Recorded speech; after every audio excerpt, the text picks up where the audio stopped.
¿Verdades a medias? ¿Datos sueltos o pura ficción? Aquí nos tomamos en serio eso de entender lo que nos cuentan. Bienvenidos a Desenredando la Información, un podcast donde cortamos los nudos de los medios y tejemos pensamiento crítico.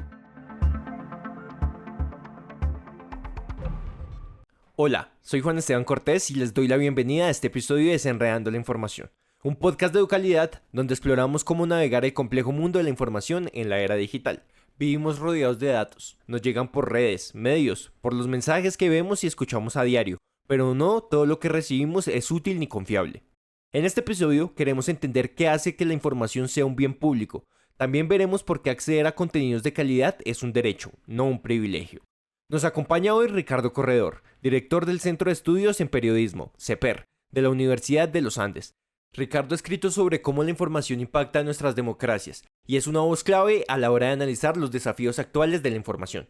Además, nos acompañarán nuestros anfitriones, Álvaro Duque y Andrés Zambrano, en una conversación que conecta medios, ciudadanía y tecnología. Hablaremos de cómo la desconfianza hacia los medios ha crecido.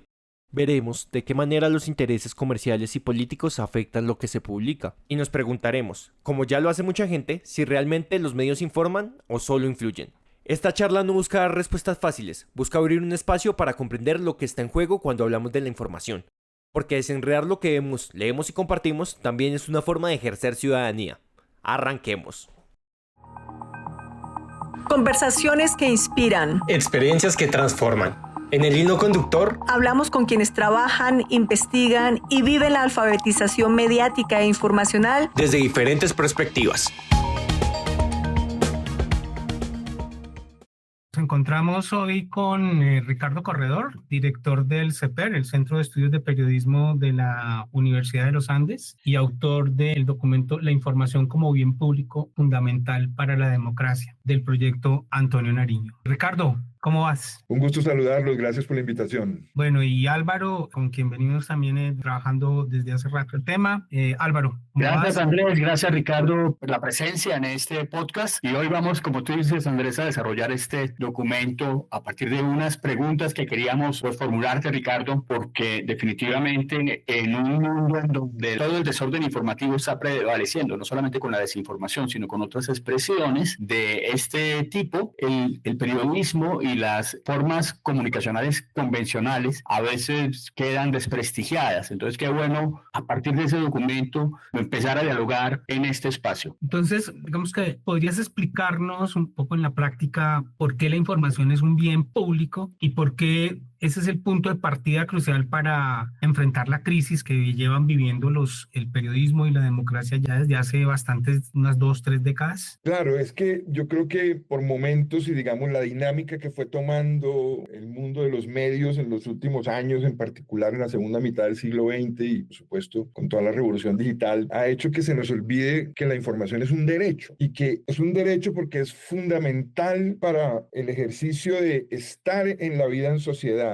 de la vida pública, saber lo que está sucediendo en mi comunidad, en mi entorno. Entonces, la información es un derecho y por eso está plasmada como un derecho. Y no se nos puede olvidar eso. Esto no es un favor que nos están haciendo los medios o esto no es un favor que nos hacen entregándonos información los gobiernos o los estados o las personas que son responsables de los asuntos públicos. Es un derecho que tenemos los ciudadanos. Lo que pasa es que encontramos que la mejor manera de, digamos, prestar ese servicio público, porque al ser un derecho se convierte en un servicio público, encontramos que la mejor manera de prestar ese servicio público era de forma privada, porque hacerlo de forma privada permitía, sobre todo en ciertos contextos, que la calidad de la información que se prestara pues fuera mejor, fuera más independiente, fuera más, digamos, entre comillas, neutral. Pero el hecho de que se prestara de forma privada no quiere decir que el servicio público no fuera un servicio público y que se tenía que prestárselo a los ciudadanos que necesitan saber qué es lo que está pasando con los asuntos que le conciernen para luego poder participar en los asuntos públicos. Esa es como la esencia del meollo, digamos, para mí de todo esto. Y, digamos, un poco, a mí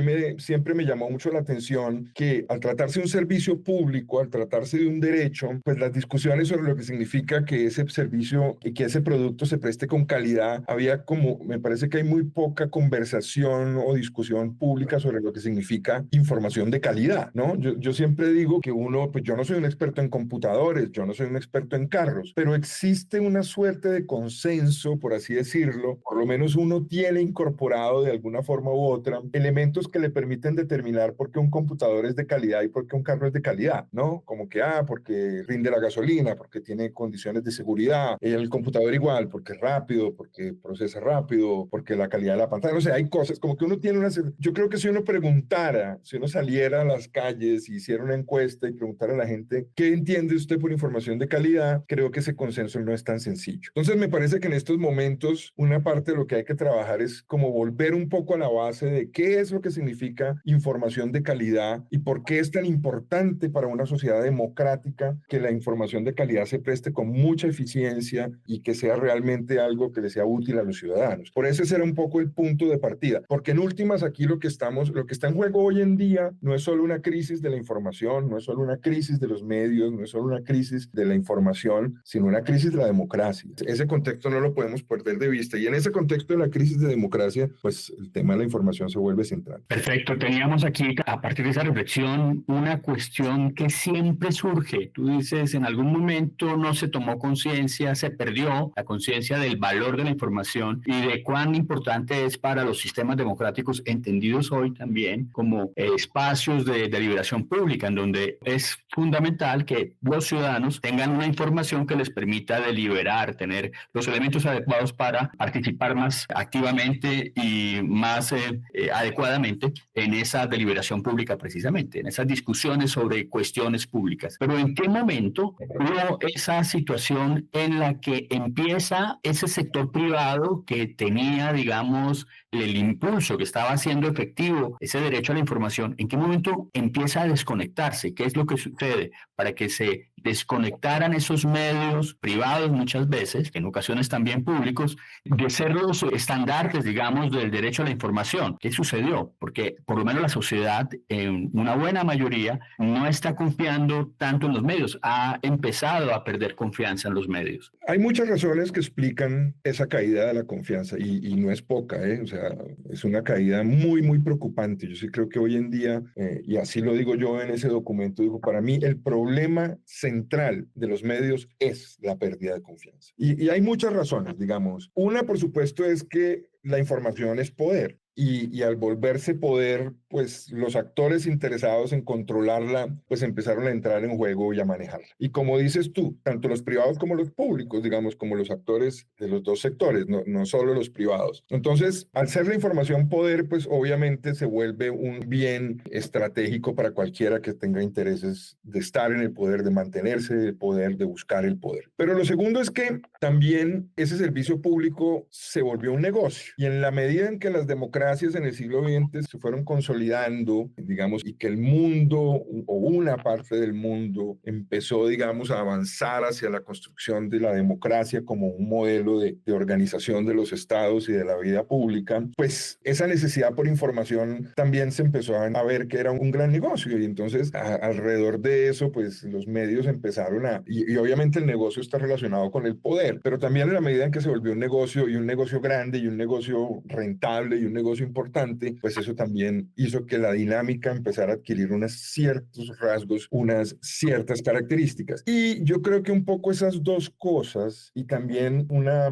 falta de formación en general, no de todos, digamos, y estas generalizaciones son siempre odiosas, pero también una ciudadanía, digamos, a la que no se le dieron las herramientas para entender una formación política en el buen sentido de la palabra, ¿no? Yo creo que esas tres cosas hicieron que al final pues los medios de comunicación que tenían a cargo prestar ese servicio de la información terminaran acercándose mucho a los poderes y siendo funcionales a esos poderes que tenían intereses y que veían en la información una herramienta fundamental para mantener, ejercer o llegar al poder. Y yo creo que esa cercanía de los medios al poder, a los poderes económicos, a los poderes políticos en particular, hizo que la gente dijera, oiga, pero yo empiezo a sentir que esta gente no trabaja para mí, no trabaja para ofrecerme información a mí, sino trabaja para defender esos poderes y esos intereses. Yo creo que ese fue un punto, digamos, de quiebre. Y el otro punto de quiebre, pues es que el negocio también empezó a volver a los medios un poco, y estoy de nuevo, insisto, haciendo unas generalizaciones que no creo que también hay que saberlas matizar, pero también en la medida en que los medios se volvieron tan gran negocio, los medios también empezaron, digamos, a olvidarse de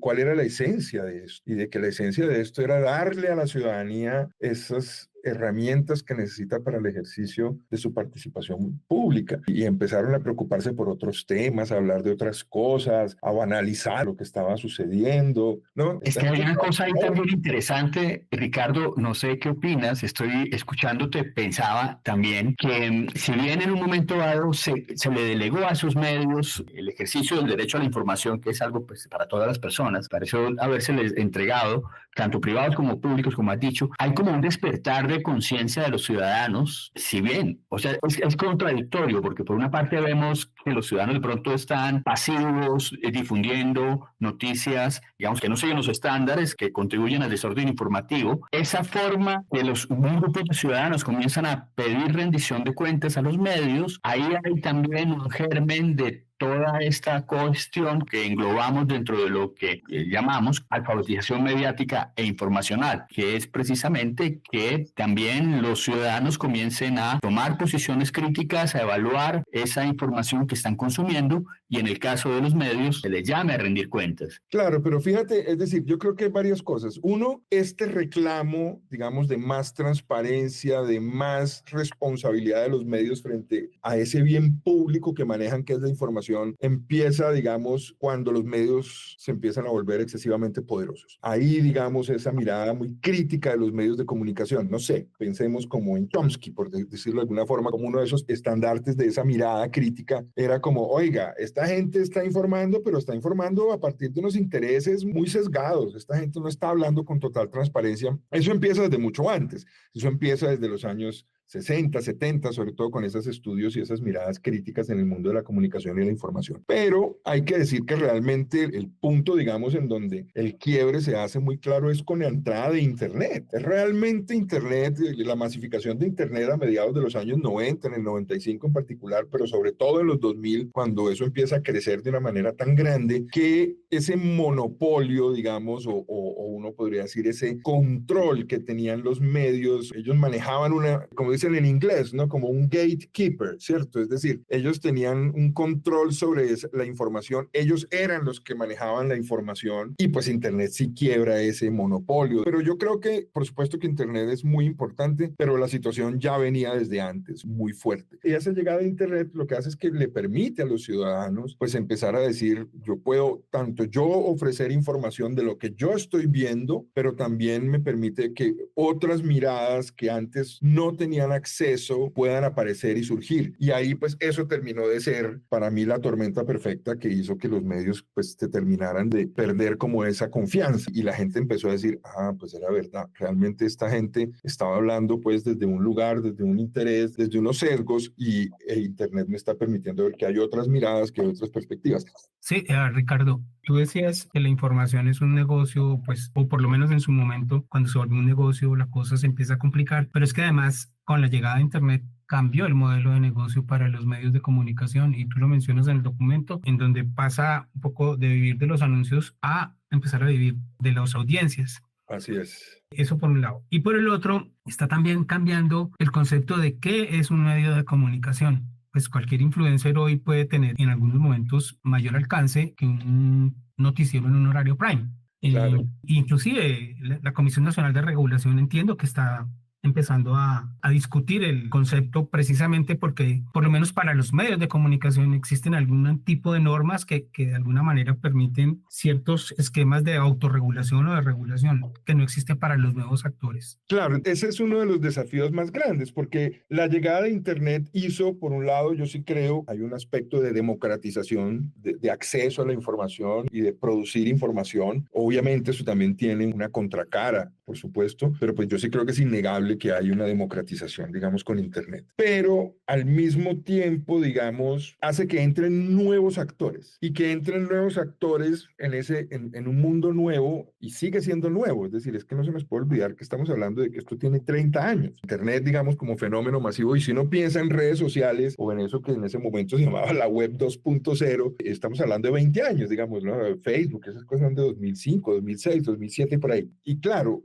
con todo lo que uno pueda criticar a los medios tradicionales, de los medios masivos del siglo XX, pues ahí había de todas maneras un orden, una estructura, unas lógicas que todos entendíamos. Había críticas, por supuesto, había cuestionamientos, pero pues uno entendía cómo funcionaba el sistema. El tema es que ahora estamos apenas entendiendo cómo funciona este nuevo ecosistema. Y la llegada, por ejemplo, de esos nuevos actores, pues lo que llaman hoy los influencers, pero no son solo ellos, es decir, hay muchas personas que están ofreciendo información de interés público. Y para mí la categoría que yo planteo en ese documento es información de interés público como la gran categoría sombrilla. Y los que entran a prestar el servicio de ofrecer información de interés público, pero ¿qué es lo que pasa? Que todavía no existe un marco claro que permita llegar a un acuerdo sobre cómo entendemos esas dinámicas de lo que hacen esos nuevos actores y por lo tanto saber qué se les puede pedir, qué se les puede exigir y qué tipo de transparencia o de accountability, como se diría en inglés, se les puede exigir.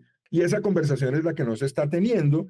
Entonces, me parece que ahí entran conversaciones muy complejas, porque yo, por ejemplo, digo en el documento que dentro de la información de interés pública hay una información que es el periodismo, pero para mí el periodismo hoy en día, para lo que tiene que hacer que el periodismo sea distinto de lo otro, es justamente que se plantea unos desafíos distintos. Y el periodismo, por ejemplo, si yo me quiero llamar de periodista, ofrecer algo en donde yo digo que el valor agregado que yo ofrezco es el periodismo, yo digo que el juego en el que tiene que entrar esta persona es básicamente lo que uno llamaba antes el periodismo de investigación, ¿no? Que es, yo investigo los poderes, lo hago con una rigurosidad y con una calidad muchísimo más exigente que cualquier otro, y lo hago con una ética de transparencia e independencia. Entonces, yo creo que hoy no es simplemente periodista el que informa. Obvio que es parte de eso, no estoy queriendo decir que no, pero realmente para mí hoy el diferenciador de un periodista es que hace esas otras cosas. Ricardo, ¿qué es información de interés público? Pues básicamente yo digo es información de interés público, es toda la información que se necesita tener para que los ciudadanos y una sociedad pueda discutir sobre los asuntos que la afectan y sobre la que tiene interés. Entonces, la información es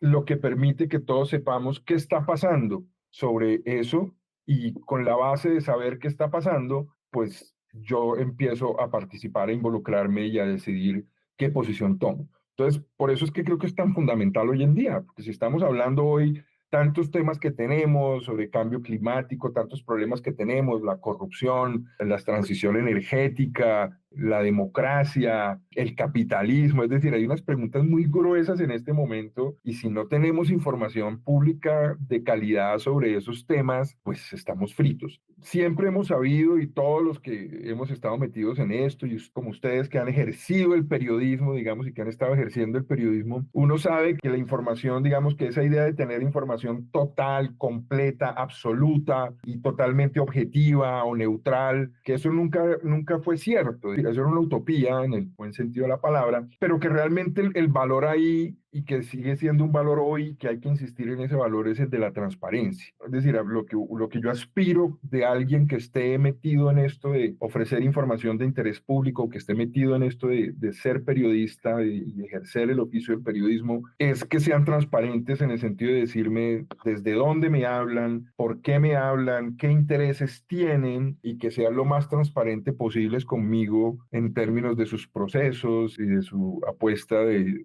valor. Que hay un influenciador que quiere opinar y hablar sobre ciertos temas públicos, bien, yo no tengo problema con eso, pero me gustaría, por ejemplo, que ese influenciador me dijera, bueno, ¿y usted por qué está haciendo esto? ¿Quién lo financia? ¿Desde dónde habla usted? ¿Cuál es su formación? No su formación para cuestionarle su formación, sino pues porque yo sé que si alguien me habla, digamos, y tiene una formación desde las ciencias exactas, mientras que otro me habla desde las ciencias sociales, pues eso es un enfoque distinto. Entonces yo sí creo que la transparencia es hoy en día un valor sobre el que tenemos que trabajar mucho y exigírselo mucho a todo el mundo.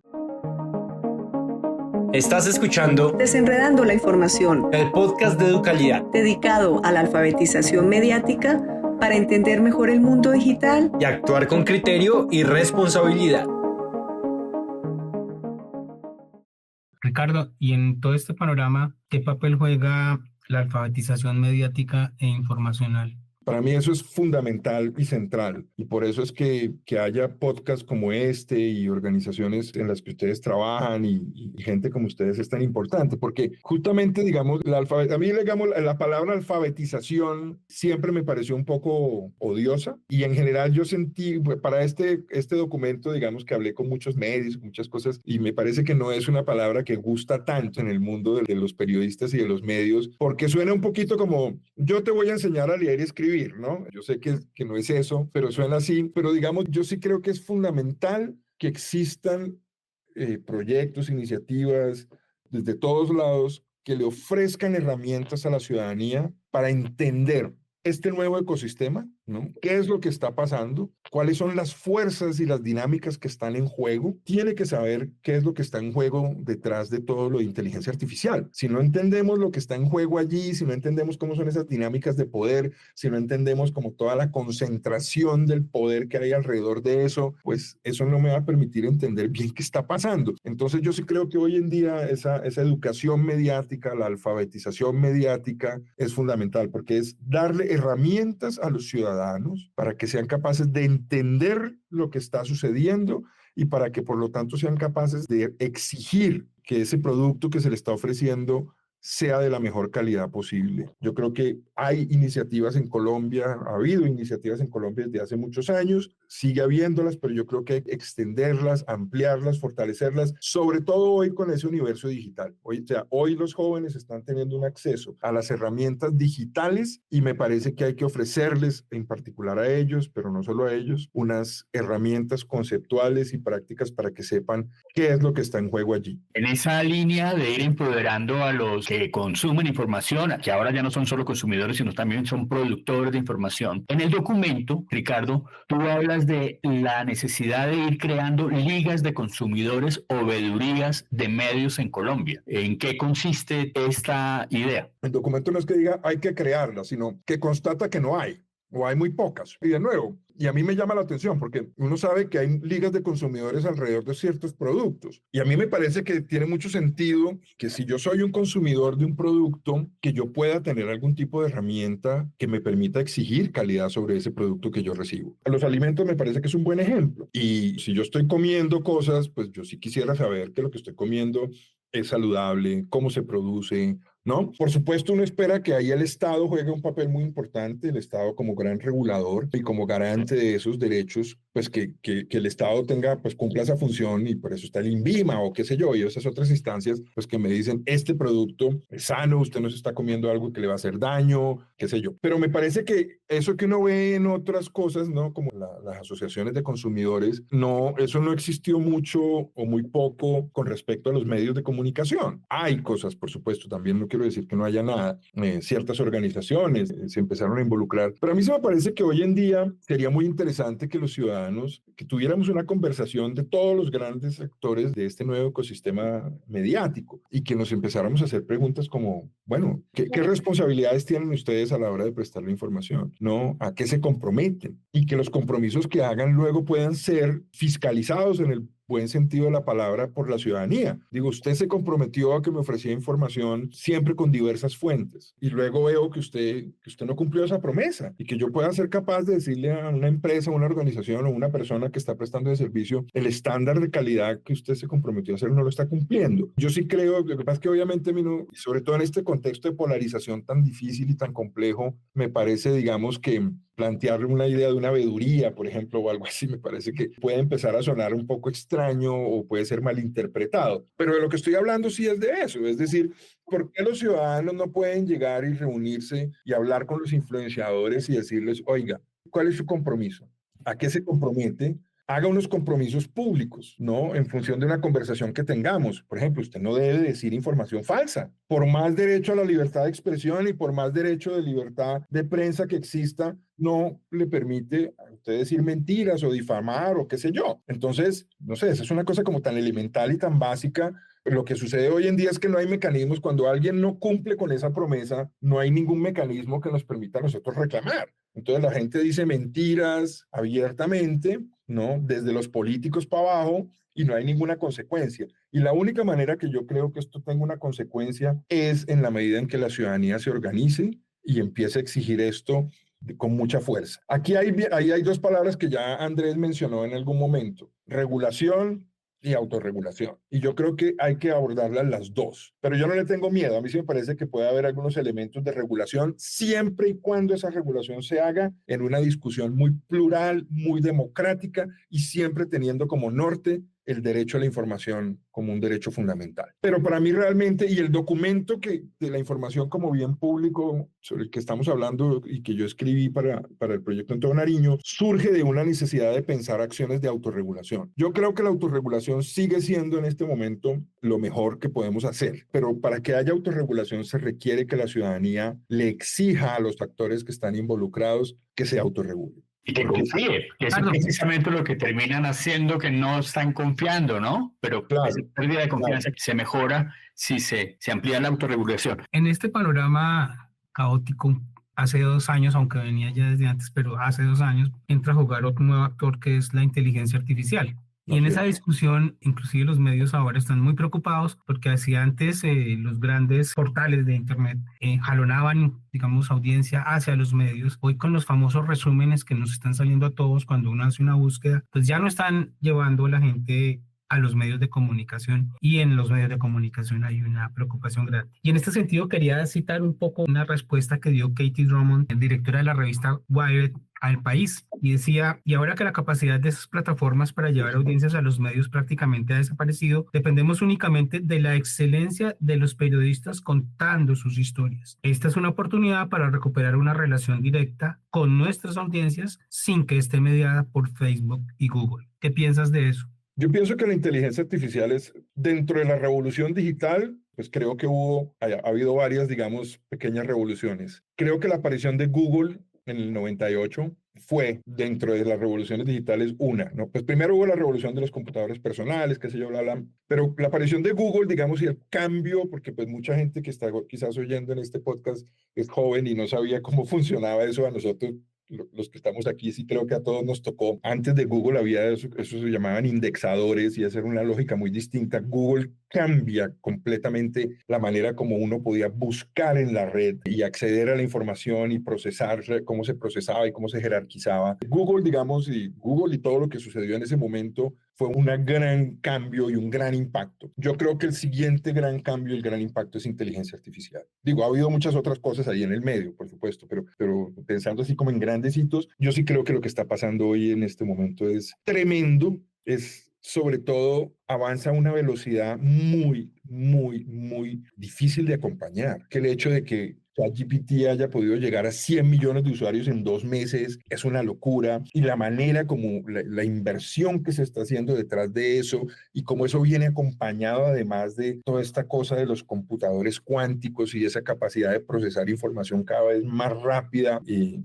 más información y de manera más rápida, todo eso está trayendo un cambio y una revolución tan importante. O sea, tan importante que Google está preocupado, ¿cierto? O sea, hasta hace 5 años Google no tenía ninguna preocupación, y esta gente está ahora muy preocupada porque esto le está cambiando, le está dando la vuelta, porque ya ni siquiera yo necesito ir a Google para nada. Yo me estoy moviendo con esas inteligencias artificiales, y yo creo que ellos además reaccionaron tarde sobre este tema. Pero yo sí creo que ese es un cambio tan grande, tan radical, tan complejo y tan desafiante, que todavía, pues, y apenas está empezando. O sea, esto ya lleva tiempito, pero pues así como la aparición masiva y la aparición pública de ChatGPT, pues es que 1 año, 2 años, ¿cuándo ha sido esto? Yo sí creo que este cambio es tan grande, tan profundo, tan radical, que todavía está difícil saber qué va a pasar, por dónde está yendo. No sé si ustedes recuerdan, fue el año, antepasado quizás, que surgió esta carta que firmaron como unas 1000 personas, grandes científicos, grandes pensadores, grandes líderes, grandes empresarios,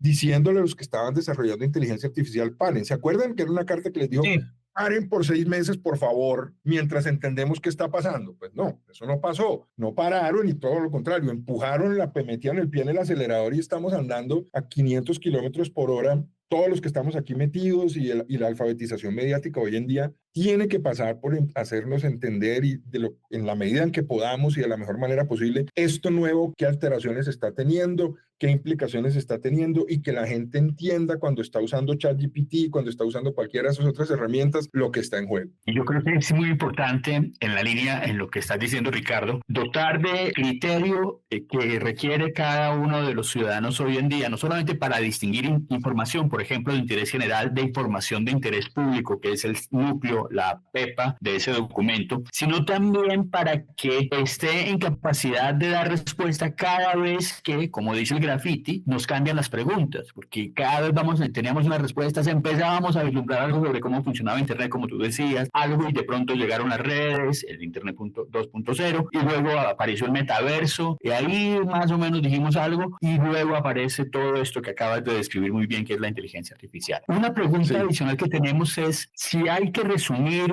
una acción, la más urgente y fundamental para que emprendiéramos un trabajo en conjunto en la sociedad de impulso a la alfabetización mediática e informacional. ¿Cuál sería esa acción? Yo diría propiciar conversaciones amplias, plurales, democráticas entre los ciudadanos y entre los actores que están hoy en día metidos en este mundo de la información de interés público. Tenemos que propiciar espacios de conversación alrededor de estos temas y conversaciones que sean productivas, conversaciones que no terminen siendo simplemente conversaciones para pelear más y para polarizar más, sino conversaciones para tratar de llegar a algunos acuerdos mínimos. Yo sé que el palo no está para cucharas porque es que la polarización y la radicalización y el modelo de negocio de los medios construido sobre los hombros de esa radicalización y esa polarización, pues no facilita para nada, pero pues ahí es donde nosotros, ustedes, nosotros y todos los que estamos metidos en esto, la academia, las universidades, las organizaciones de la sociedad civil, el Estado, por supuesto, y las empresas, tenemos que ser capaces de tener una conversación. ¿Cómo no puede ser posible que nos reunamos académicos o organizaciones de la sociedad civil, los actores, los influenciadores, los directores de los medios y los ciudadanos para decir qué es lo que queremos en este momento? ¿Cuáles son unos estándares mínimos de calidad? ¿Qué estándares de responsabilidad esperamos? ¿No? O sea, tenemos que ser capaces de tener esa conversación y no estamos pudiendo tener esa conversación. Hay mucha gente hablando y opinando, por supuesto, en las redes y mucha gente diciendo lo que piensa, pero es mucha gente hablando y para mí no es conversación. Para mí una conversación es cuando hay una escucha activa y respetuosa y cuando esa escucha y esa conversación busca algo, pues porque decir a mí no me parece, yo no creo, yo estoy en desacuerdo, ustedes son terribles, ustedes son lo peor, ustedes son lo mejor, lo que sea que es lo que uno ve en las redes, pues no necesariamente me parece que eso sea la conversación que estamos teniendo. Yo siento que es más gente que habla que conversación. Una de las cosas que yo propongo en el documento es, yo digo, todos los sectores en este país se reúnen los petroleros, se reúnen los empresarios, se reúnen los banqueros, se reúnen los abogados, se reúnen los odontólogos, ¿no? Todo el mundo hace sus conferencias, sus foros, sus grandes encuentros. Digo yo, ¿por qué no hacemos un encuentro de todos los que estamos metidos en este mundo de la información de interés público? Y tengamos unas conversaciones, así sean a puerta cerrada, privadas, pero tengamos unas conversaciones sobre lo que estamos esperando. Y la conversación tiene que ser amplia y con unos actores nuevos. Esta conversación no puede ser solo los periodistas o los que se declaran periodistas o los que tradicionalmente estaban en el mundo del periodismo. Ellos tienen que estar, pero tienen que estar estos otros actores nuevos, los influenciadores. Y yo sé, porque yo tuve esa conversación mientras escribía este documento, que hablé con muchas decenas de personas y yo les decía, y esta conversación, y decían, no, es que yo no me siento con esa gente porque es que esa gente no es periodista. O los medios digitales diciendo es que los medios tradicionales no son transparentes y los medios tradicionales diciendo a los medios digitales, ustedes tampoco, ¿no? Entonces era como solo acusaciones, solo la gente con los guantes puestos y no conversaciones. Porque es que lo que está en juego, de nuevo, para lo que hablábamos al inicio, que lo que está en juego es un derecho. Esto no es un asunto menor. Lo que está en juego es un derecho que yo tengo a estar bien informado y a tener información de calidad. Eso para mí es la acción más urgente. ¿Cómo logramos tener una conversación de calidad, una conversación que lleve a no simplemente cada uno plantea su posición, sino a que lleve a que por lo menos seamos capaces de construir unos mínimos estándares de lo que significa hoy en día prestar ese servicio de información de interés público? ¿Cuáles podrían ser unos mínimos estándares? ¿Cuáles son esas responsabilidades que tiene? ¿Cuál es la promesa de valor que se hace? y en ese sentido cuáles son los derechos y responsabilidades que tenemos todos, incluyendo los ciudadanos, porque es que aquí hay que involucrar a los ciudadanos. Los ciudadanos también tienen unas responsabilidades acá. Ellos no son simplemente, es que ustedes no están haciendo su trabajo bien. No, ¿y usted? ¿Y usted qué está haciendo? ¿Y usted cuál es su responsabilidad cuando comparte información que no es verificada, cuando la información es falsa, cuando usted sabe que lo que está diciendo es mentira? ¿No? Es decir, yo creo que tenemos que tener una conversación como sociedad en un momento, pero soy consciente de que el momento no ayuda. Bueno, Ricardo, muchas gracias por tu tiempo y sobre todo por poner pues, en agenda y reflexionar sobre el tema de la importancia de entender la información como bien público. Los esperamos pues próximamente en un nuevo episodio de Desenredando la Información. Esto fue Desenredando la Información. Gracias por escuchar y ser parte de quienes queremos entender mejor el mundo. Recuerda que puedes escuchar todos los episodios en tu plataforma favorita, Seguirnos en las redes sociales y compartir tus preguntas o comentarios. Este podcast es posible gracias a Educalidad, el medio periodístico especializado en educación y convivencia que promueve una ciudadanía más informada y crítica. Director Álvaro Duque. Entrevistador Andrés Zambrano. Invitado Ricardo Corredor. Voces y edición Constanza Cubillos y Juan Esteban Cortés. Y nos oímos en el próximo episodio.